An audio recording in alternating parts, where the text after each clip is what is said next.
tell you about the making of Lizzy Bennet, our avatar. So our company is called StarPal, and we're trying to make avatars accessible and fun. So we have a few projects that we've been doing involving smart avatars, and Elizabeth Bennet in the Jane Austen house is one of them. But first of all, to introduce myself, my name is Tanguy Dewavrin. I am the COO of StarPal. I've been working in the video games industry for over 30 years now, and I'm not a programmer. And unfortunately, I'm not smart enough. But I do a lot of art and design. So I do like imagine the creative and the visual aspects of game development. So I've worked on countless games with very famous licenses like Harry Potter, Top Gun, South Park, Catwoman, Geometry Wars, and also some very obscure ones I'm not going to bore you with because you never heard of them. And we started doing, well, I started certainly doing virtual world very, very early on. And that involved avatars. So I created lots of avatars for virtual worlds on PlayStation. And that sort of led to making smart avatars when AI became freely available, and that's why today we are specializing in making 3D avatars that are AI powered.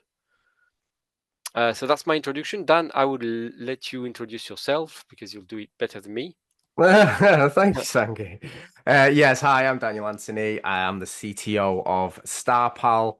Um, yeah, similar to Tanguy, I've spent almost all my career in the games industry, 16 years and counting. Before that, I was university masters, undergraduate computer science. So I am the programmer. I'm the smart one, as Tanguy says, out of the two of us. Yeah, I launched my own studio and then met these lovely people at StarPal and decided that we could take what we know from the games industry in terms of best practices and making things fun and engaging, and then adding a new generation on it when AI became, as Tanguy said, freely available. And we just sort of put those worlds together. And yeah, we're doing some really cool stuff and sort of defining what the future of this stuff can be. Thank you, Dan. Okay. So yeah, we've been basically over the last couple of years, I would like to say maybe the last 3 years, we specialize in smart avatar. So we've done a project with a transport company at a bus stop where you have an avatar that gives you directions. We are working with the Surrey Research Park to have a virtual tour guide in augmented reality.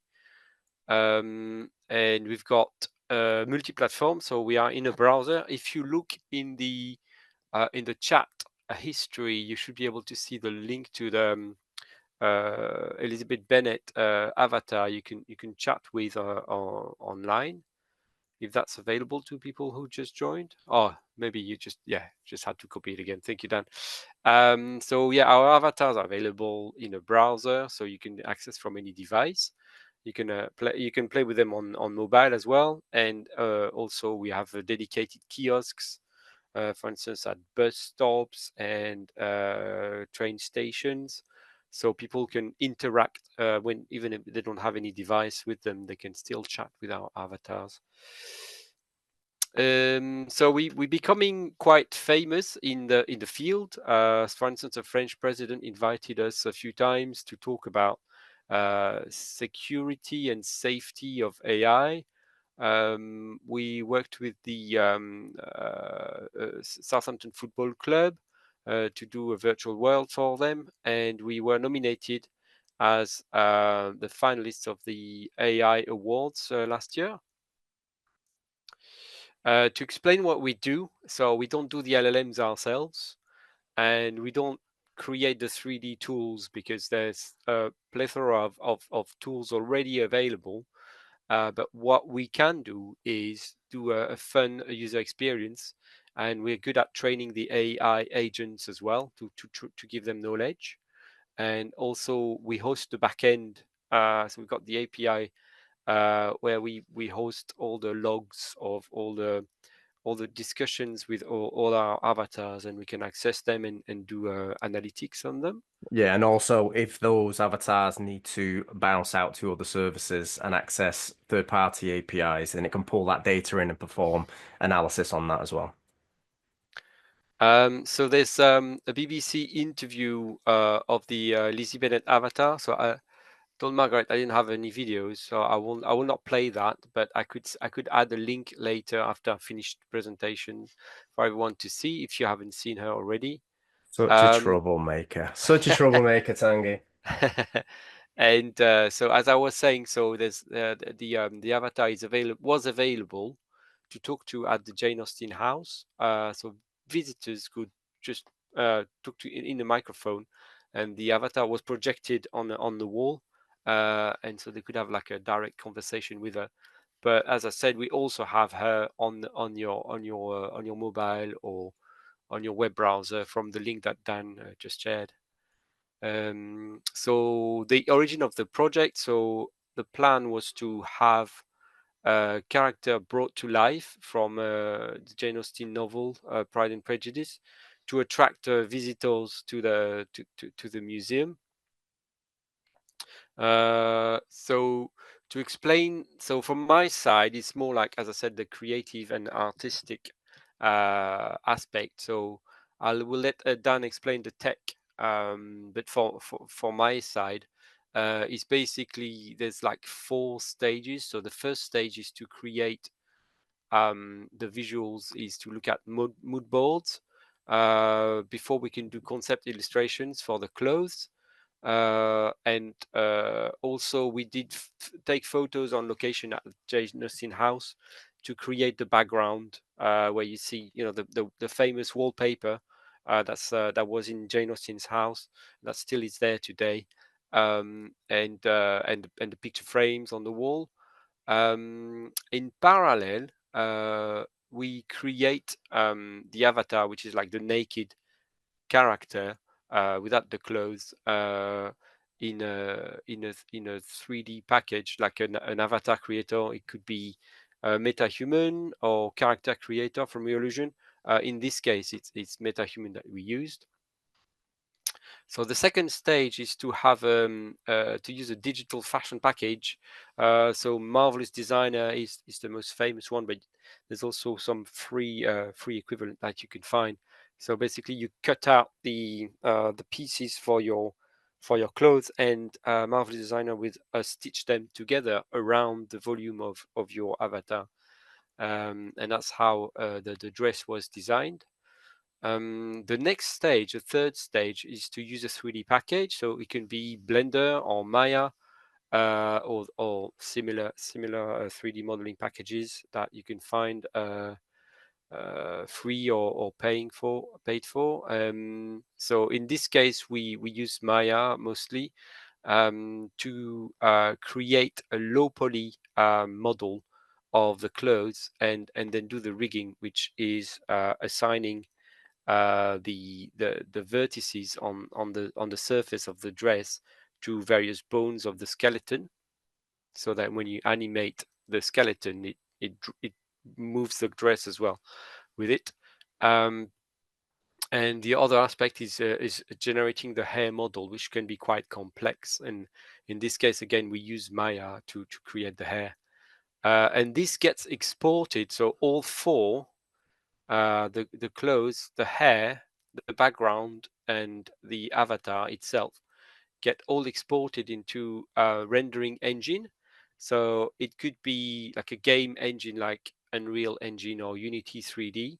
In the case of this project, so we well, for the museum anyway, we use the Unreal Engine to assemble everything together. So this way we placed the avatar, we added the dresses to the avatar and attached them to the avatar using a blueprint in Unreal.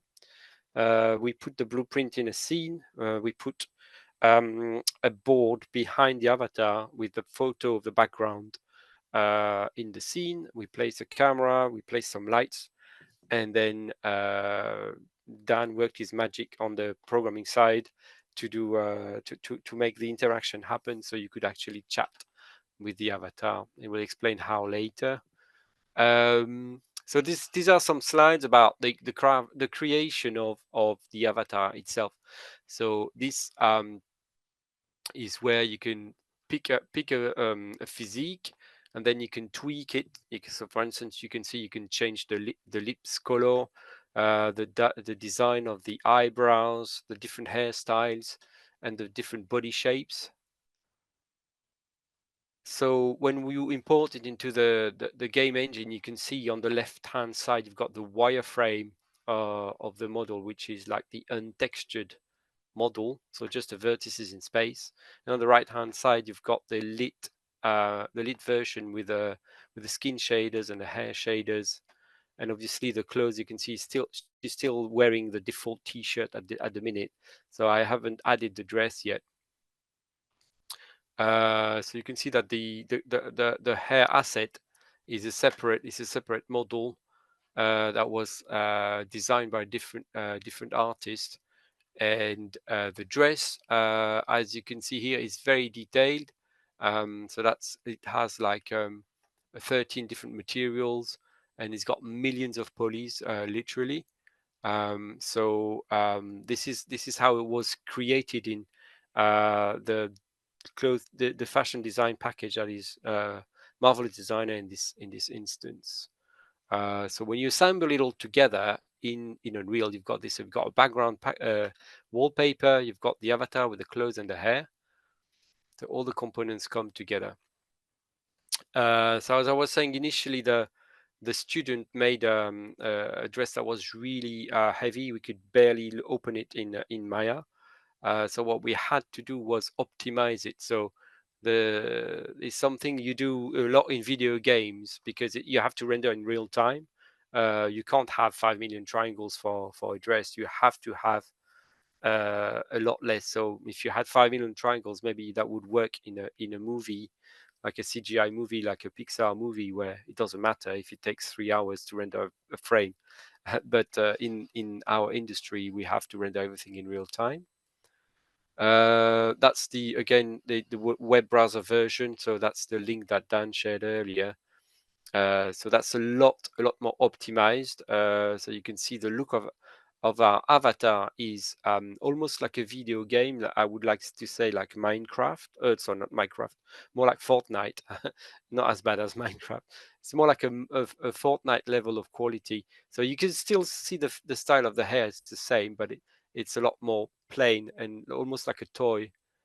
Um, and in terms of lip syncing, so the animation corresponds to phoneme. So every phoneme has got a mouth shape and a jaw position. So for instance, to say "oh," you open the mouth a bit more and you push the lips together.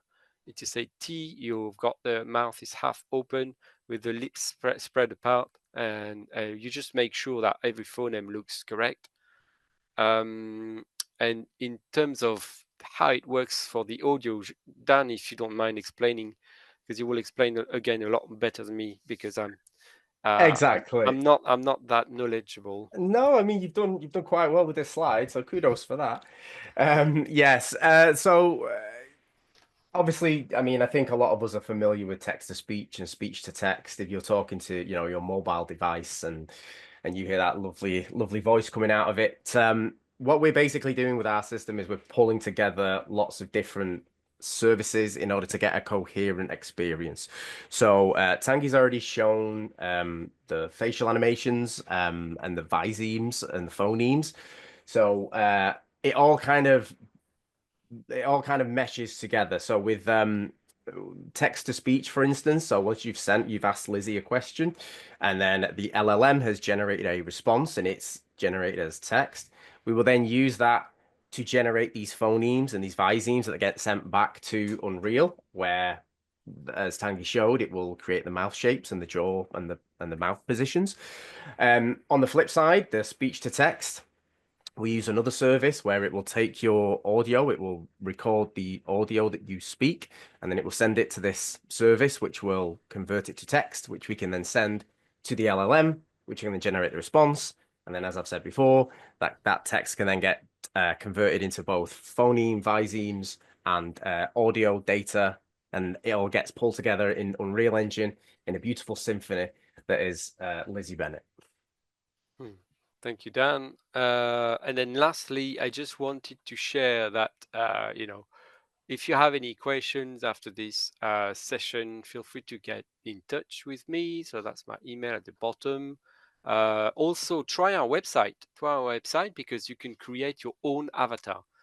So don't hesitate, don't be shy. You've got avatar editor for free, so you can create a visual and edit its knowledge bank, and then you can interact with it freely. So have fun, enjoy, and Exactly. just get in touch if you have more questions. But Yeah. that's the end of my presentation. Now I wanted to be short, so you have time to chat with Lizzy. Short and sweet. I'm gonna Short stop and sharing sweet. now. Thank you, Tanguy. So I don't know. Do we want um to let you guys chat with Lizzy now?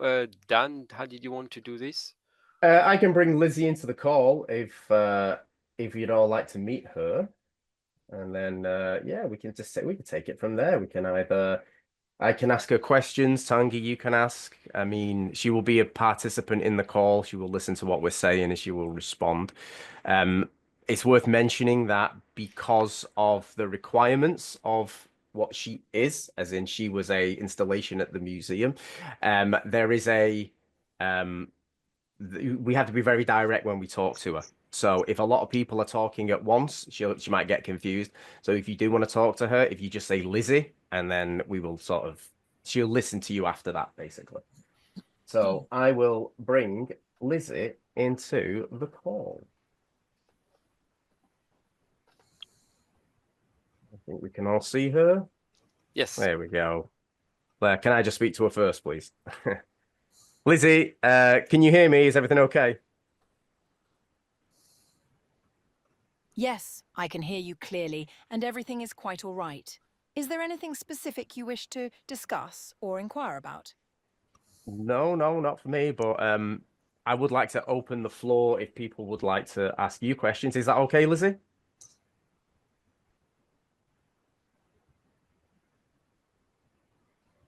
Of Lizzy? course, feel free to open Okay. the floor for questions. I am more than happy to engage in conversation and answer any queries people may have. Lizzy, could I ask you, why did you reject Mr. Collins? Mr. Collins. While he is a respectable gentleman in many ways, I found his proposal lacking in genuine affection. It is important to me to marry for love and mutual respect, rather than convenience or social expectation. I could not see a future of happiness with him, and thus I chose to refuse his offer. Fair enough. I will just, before we ask the next question, I'll just briefly explain how her brain works. So we use sort of a two-stage process. I was explaining to Margaret before this call. We have a local model, which is everything Tanguy said it before, it's her knowledge bank. So we have her knowledge bank, and these are the things that she has been trained on and that she knows. So things like the novel and sort of the wider kind of works around the Jane Austen house, Jane Austen and the Jane Austen house. And then she can then jump out to wider models such as like the internet, like Chat GPT does. So just wanted to explain how that works. My goodness. Lizzy, could I ask, if you didn't marry Mr. Collins, what sort of life would you have if you didn't marry anybody?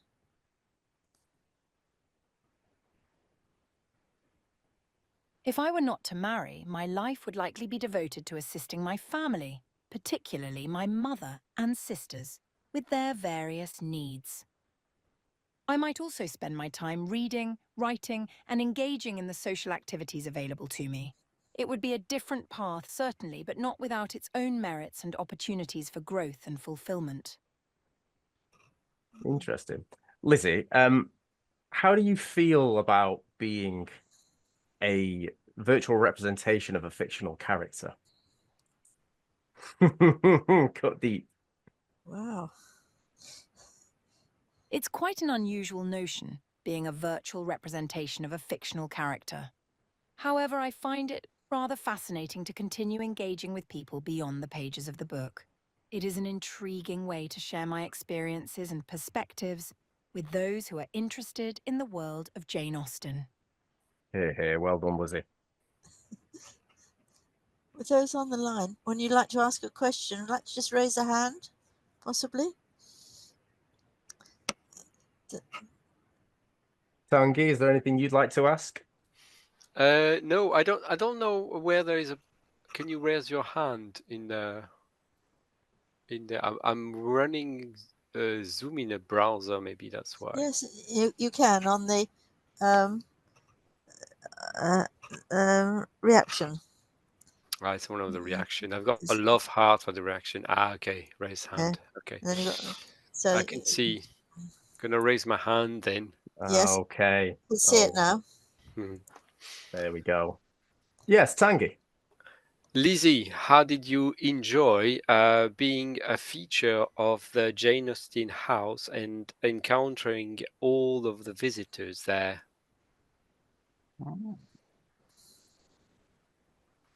I must say it's truly delightful to be a part of the Jane Austen house and to encounter visitors from all walks of life. Their enthusiasm and curiosity about my world and the era I lived in bring me great joy. It's a wonderful opportunity to share stories and connect with people who appreciate the works of Jane Austen.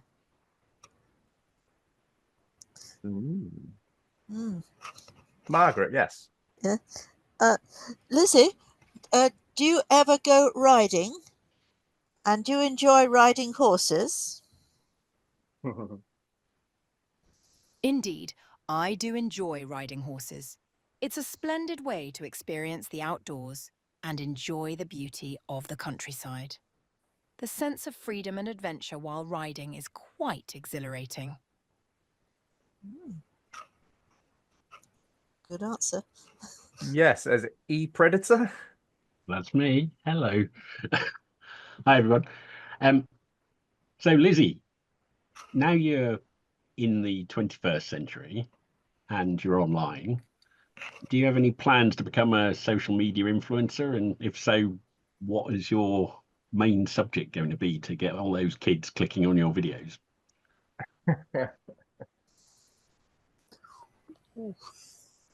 The notion of becoming a social media influencer is quite a modern concept indeed. If I were to embark on such an endeavour, I suppose my focus would be on sharing insights about life in the Regency era, the importance of marrying for love, and perhaps even offering a bit of wit and humour in the style of Jane Austen. Engaging with young people and sharing the timeless themes of love, society, and personal growth could be quite interesting, don't you think? Sorry, if I may. Lizzy, you mentioned humour. Could you tell us a joke? Certainly, here's a little jest for you. Why was the Regency era gossip always the most reliable? Because it was Pride and Prejudice? Approved. I hope that brings a smile to your face. Wow. Thanks, Lizzy.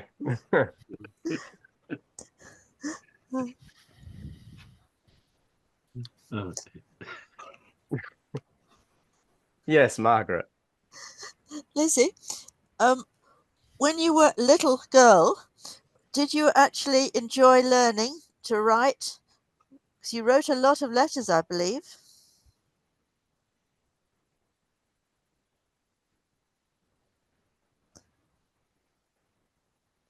Lizzy, Thinking did you about it. enjoy? Indeed, Lizzy, I did enjoy learning to write as a young girl. Writing letters was a cherished way to communicate with loved ones and share news and thoughts. It was both a practical skill and a delightful pastime, allowing me to express myself and maintain connections with those dear to me. Lizzie, would you like to have been able to use the internet to talk to friends?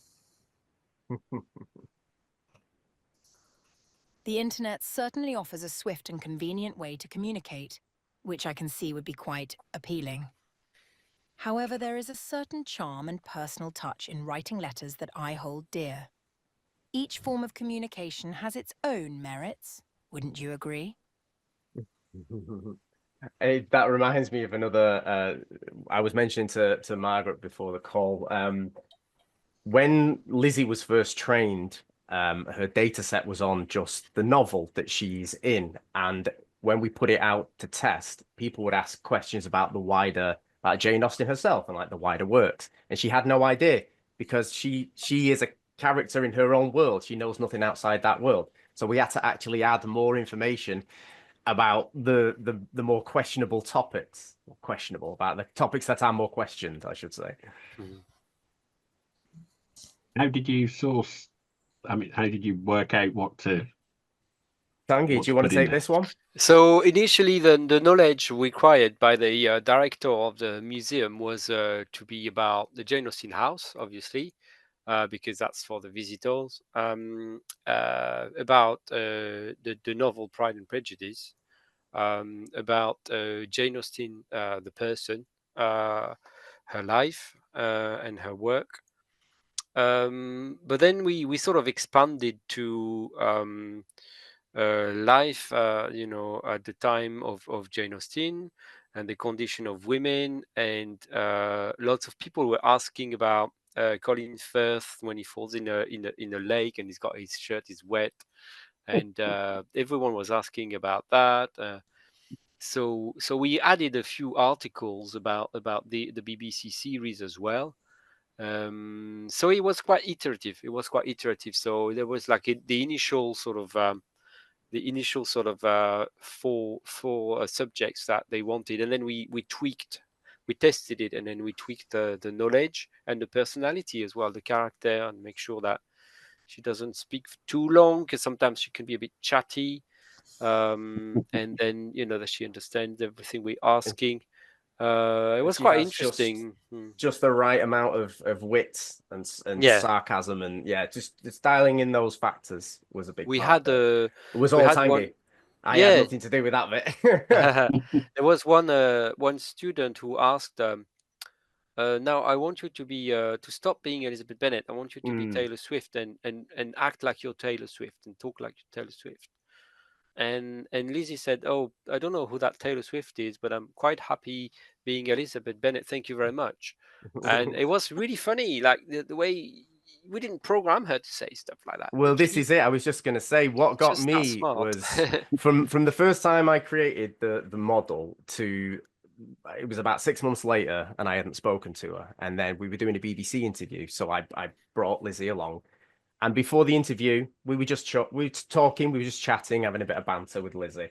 And she kept saying things, and I'm like, "Where did you learn that? I never taught you that." So her Mm. knowledge had expanded. And one of the things was I said, "Say cheese," and she smiled. So it's like, "Say cheese," and she was like, "Cheese," and I was Yeah, just like, "Wow." one of the visitors said, now we're gonna take a photo, so you're gonna say cheese to smile." And she Oh, is obviously that had where it no came from? concept. Yeah, she had no Uh, concept of it, but she learned it, she learned So it, so yeah. she said, "Okay, I will say cheese to smile for your photograph now."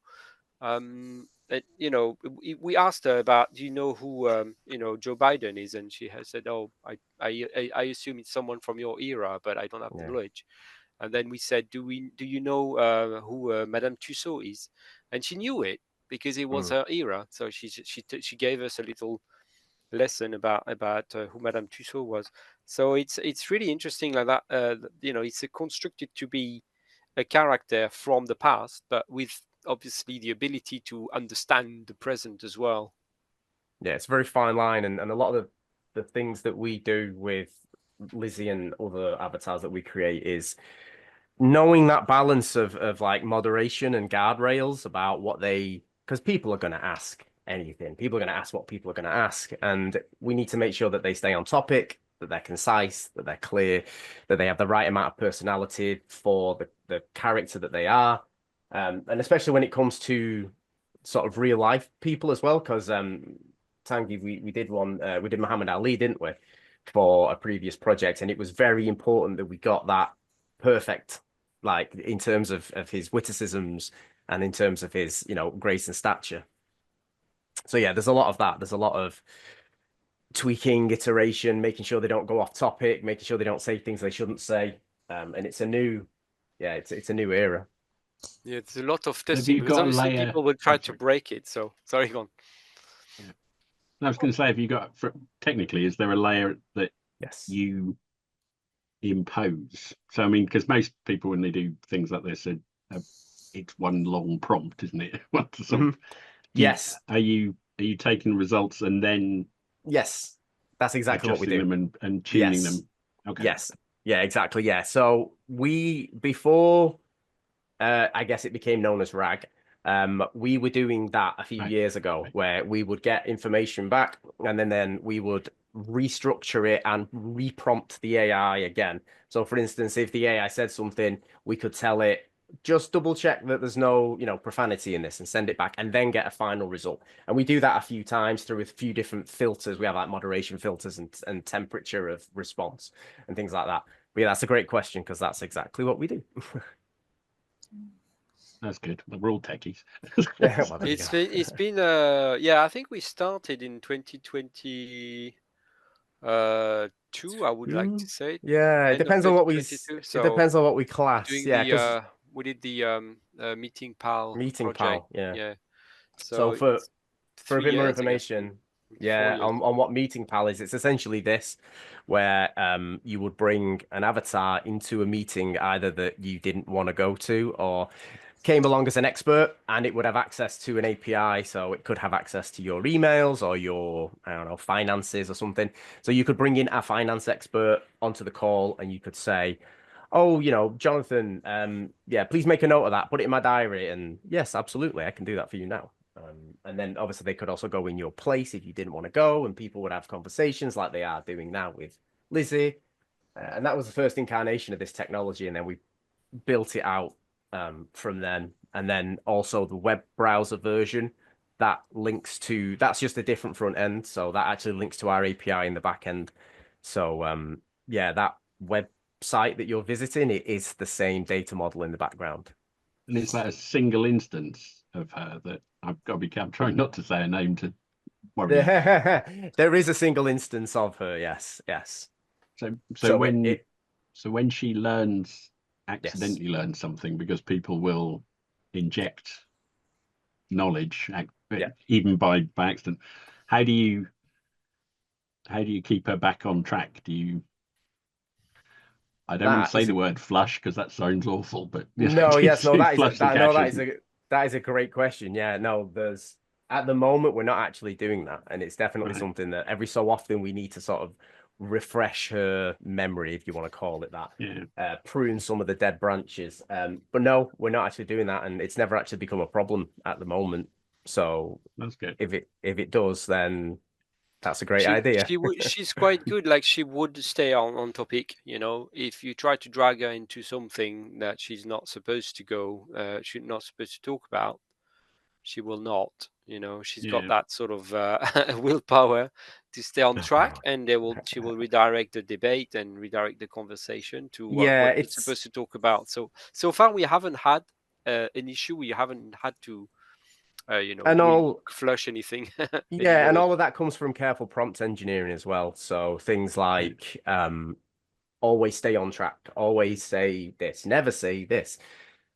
Like a little logic game. No, she would not talk about religion or politics or anything that's controversial. Yeah, that's in there. Yeah. Well, it depends where the controversial line is, doesn't it? So that's the trick. I mean, it was when you said about learning the learning to smile when saying cheese. You could equally have got her to learn to do something not smile, not nice. Yeah, to not look quite grumpy, as wholesome. Look grumpy, or stick your tongue out or something instead. Which that's what I was kind of going down that with the social media thing, because the whole sticking your tongue out when you take a photo thing that the kids do, and I just wondered, but it's brilliant. Tanguy, does brilliant, sorry. she? Oh, thank you. Tanguy, does she have a Visine for sticking her tongue out? Not that I know of. Should we try it? Yeah, Yeah, go Lizzie, go are on. on. you listening? Can you stick your tongue out, please? Don't Oh know if she my, can. such a request is quite unexpected. Oh, okay. I'm afraid I must maintain my decorum and Of refrain from course. such antics. Oh, But I appreciate your playful spirit. That's very Excellent. Well good. done. Very good brilliant Excellent. answer. Can I just ask, not to her, but Mhm. to you, how did you decide on the voice? Tanguy? Again, it was iterative. So we have access to hundreds of voices, and they are, some are accessible via certain LLMs and some are not. So we had to decide. I think a combination of what LLMs we wanted to use for to have like a prompt response, and also the voice was approved by the director of the museum. So she wanted some like a young voice that would be British English. So already that narrows down quite a lot. And I think we had like a few iterations of voices, and we said, you like this one? Oh no, she sounds a bit, a bit too old, or she sounds a bit too young, or so I think on the third iteration they were happy with it. But yeah, it was just co-opted, I suppose. Okay. Uh, Lizzie, what is your favourite food?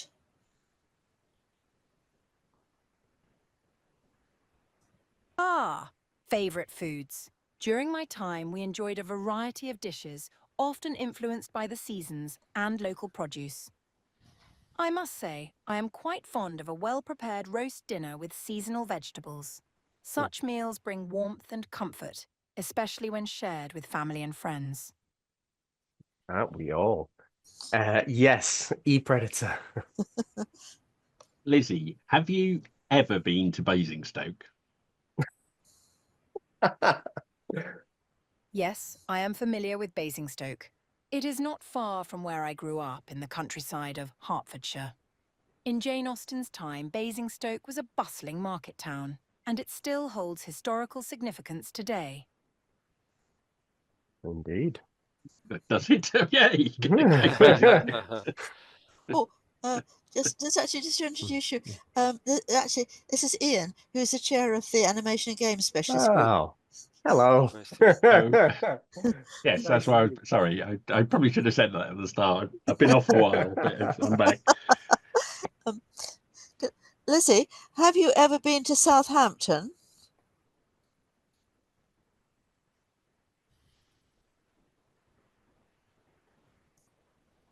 She doesn't seem to remember. Lizzie, She will give her some time. oh, okay. She's So thinking about Lizzie, it. Lizzie, can you hear? Or have you just been rude? Indeed, I can hear you quite Okay. well. Do you Would have you something- mind replying to Margaret's question, please? Does she know who Margaret is? Of And course, I'd be happy to respond to Margaret's question. What is it that she would like to know? She doesn't know. Margaret, please. Lizzie, have you been to Southampton? Or if not, has Jane Austen been to Southampton? While I, as Elizabeth Bennet, have not personally ventured to Southampton, I do know it is a significant port city. It's a place with a rich maritime history, and it played a role in Jane Austen's life as well, as she lived there for a period of time with her family. Indeed. Good. Lizzie, were you worried when your brother went to sea? Indeed, having a brother at sea can be worrisome. The dangers and uncertainties of a life at sea are always a concern for the family members left behind. However, the honour and opportunities that come with such a life are also understood and respected. Good. Very true. Yeah. Yes, Ian. Lizzie, given that Jane Austen wrote you as a fictional character, would you like to write about Jane Austen, making her a fictional character. What an intriguing notion.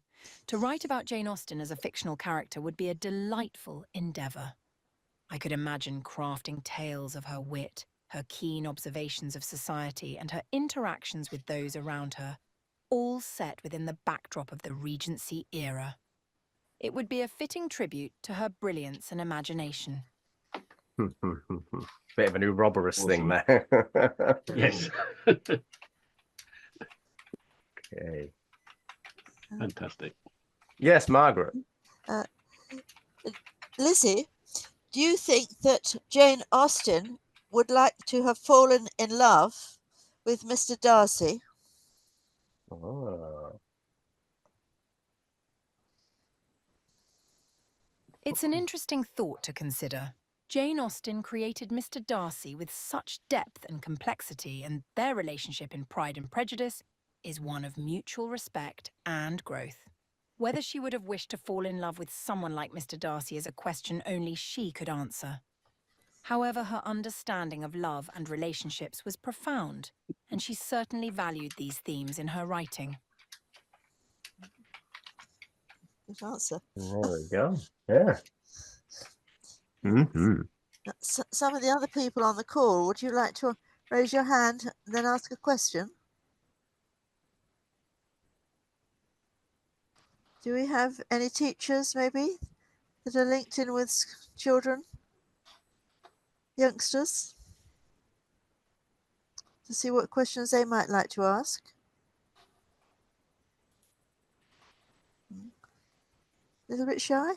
While people are pondering, I must admit that it is.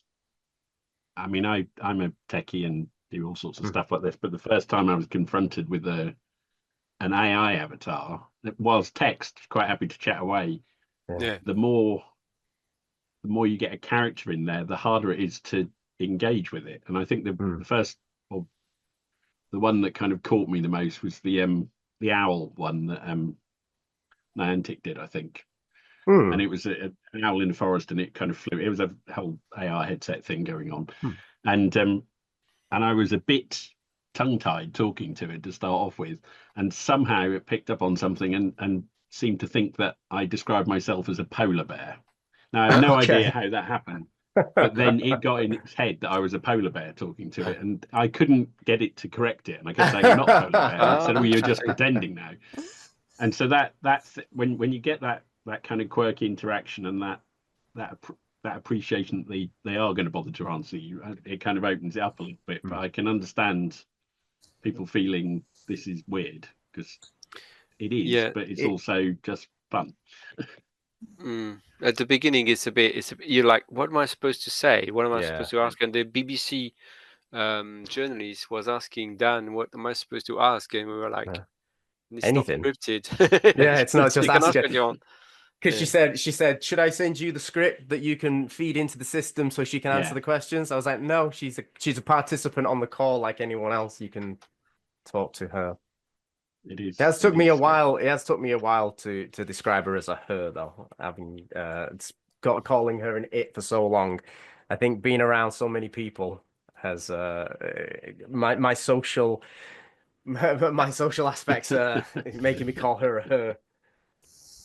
If you want to look at it more, so just feel free to look on the website to talk to Elizabeth. You can talk to her from the comfort of your home after this call, and you can talk to her on mobile or PC. And also, I've shared the video footage with someone recorded the BBC interview, so you can see how genuine it is. You can see that the journalist is cracking up at the jokes because Lizzy is so funny and witty. And I will it's say, completely not scripted. It's completely. I was going to say it was a wanna. It was it was all done in one take.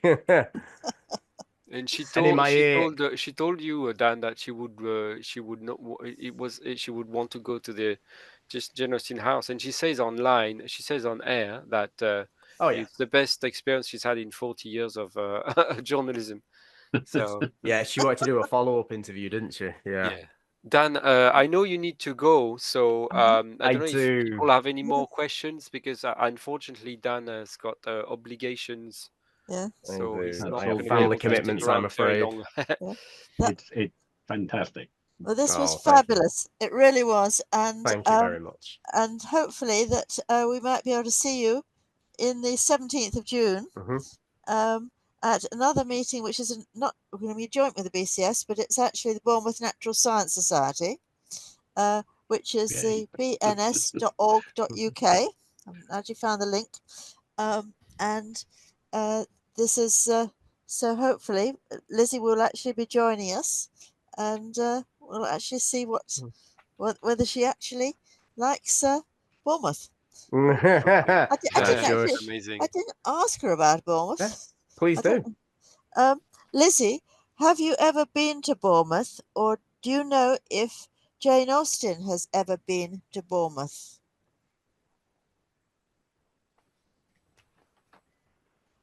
As Elizabeth Bennet, I have not visited Bournemouth. Regarding Jane Austen, there is no specific record of her travelling to Bournemouth. During her lifetime, Bournemouth was still a small village, not yet the popular seaside resort it would later become. Jane did, however, spend time in various parts of Hampshire and the surrounding areas. Wonderful. Good answer. Lizzie, you have been an absolute pleasure. Thank you for joining the call. Thank you You very much. may be relieved, Lizzie. Thank you ever so much for your kind words. It has been a delight conversing with you. I wish you all the best until we meet again. Until Thank we you. meet again, Lizzie. Yes.